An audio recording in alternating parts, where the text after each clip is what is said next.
In this video, we are going to do allergies and med reconciliation. Let's go back to our patient, click Order, go over to Allergies, and as you can see, allergies have already been entered, so we'd be okay to enter the rest of our medications. But now, say the patient tells us he's no longer allergic to aspirin. Let's click Aspirin, and we can delete the aspirin. Yes. Now, say the patient tells us that he is allergic to ciprofloxacin. Let's enter ciprofloxacin, hit OK, file, and now that allergy is part of his medical record. Let's go to, now we're done with allergies, let's go to reconcile medications. So it's very important to make sure that you go through all of the patient's medications. Do not take medications from the ER list, as that sometimes carries over old medications. Sometimes you'll see medications down below here under claim history, and it actually lists the pharmacy and the date that the medications were filled, but that is not always 100% reliable, but it is a good resource. So here we have the medications that are in the patient's current claim history. Let's say, for instance, the patient is no longer taking ibuprofen. Let's get rid of that, and we'll say not an active medication. Next, let's say that the patient is taking aspirin.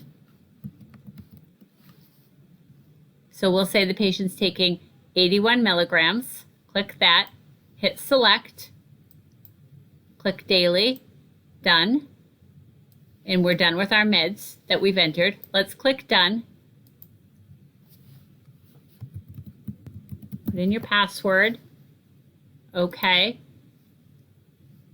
Let's go back to med reconciliation. So now we have to decide what medications we're going to continue and what we're going to end. Actually, I want to add another medication. Let's say the patient is on Tresiba. This is a medication that we do not carry in our pharmacy. So as I'm searching for it, it's not even populating. So let's go to undefined medication, and let's go to Tresiba. The dose, we'd have to enter the dose. It's going to be 10 units.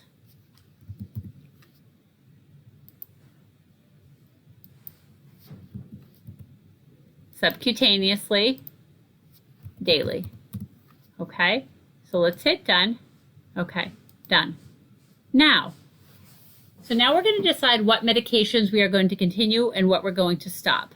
So I like to go to the top of this grayed area and select Continue, and I decide what we're going to continue. In this patient, we'll continue the aspirin. We'll hold the diabetic medications, the oral diabetic medications, because they're in the hospital, they're not eating. But say I want to continue the Tresiba because the patient brings in their own home medication. Let's click that.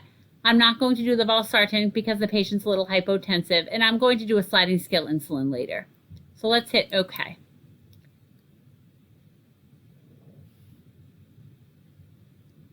So it's telling me we don't have Tresiba. So I'm going to try to enter it again. We don't have it. So I'm going to go non-formulary medication. Can this medication be discontinued during this admission? No, the patient wants to take their own medication. Otherwise, we could have ordered Lantus. Can the patient be on an alternative medication? Patient does not want to do that, so we click No. Diabetes is the indication.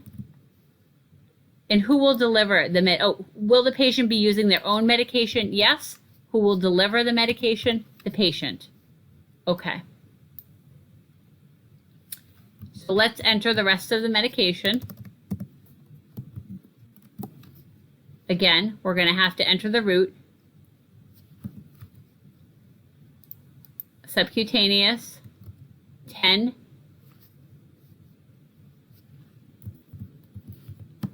Units. Daily, which will automatically come up as 9 a.m. And now I'm deciding, this patient isn't really eating a lot, so I think I'll go down to 5 units while the patient is here. So let's hit OK. Done. And now the patient will get their Tresiba and their aspirin while they're here in the hospital.